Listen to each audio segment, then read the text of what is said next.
So we're going to be talking a little bit about geographies and how we choose where we buy, or how anybody chooses where they buy. And I think we've all heard location, location, location. Real estate's all about location, but what does that really mean? I think some of the things that we look at, and some of the things everybody looks at, is with location, location, location, what we're looking at is what is the job market? What is the quality of the jobs? What's even more important than location, location, location is jobs, jobs, jobs. That's why markets like San Francisco, Los Angeles, New York, these are markets that have technology jobs, finance jobs, media jobs, have expensive real estate because of the quality of the jobs, very, very high paying jobs. On the flip side of that, we want to look at supply. Jobs are what create the demand.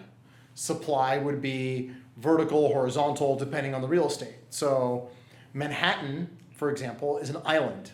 San Francisco is in a bay. So you're geographically constrained to just build out with supply. Say, for example, somebody like a Dallas has fantastic jobs, but it's in Texas and you can build forever, which is why you have fairly affordable housing.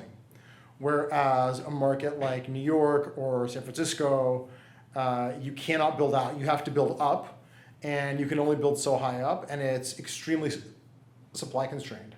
The political environment in those markets also makes it much more difficult to build, whereas in Texas, it's much easier to just go plans, permits, build. These are all the things that weigh on rents, they weigh on pricing, and these are the things that we look at when we're entering a new market. We're also, of course, looking at what is the quality of life, how's the weather, how's the downtown, is this somewhere where young people will want to live to take that job?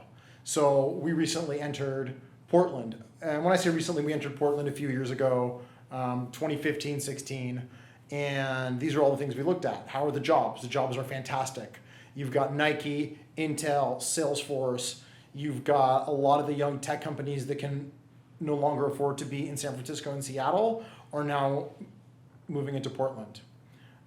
You've got the sports apparel capital of the nation, because a lot of the other sports apparel companies will move into Portland to poach talent away from Nike. So you've got Adidas, Under Armour is opening a second headquarters there, Columbia Sportswear, and it's just all of these phenomenal jobs. And Portland is also fairly supply constrained because they've added some inclusionary housing laws, and it makes it much more difficult to add new supply.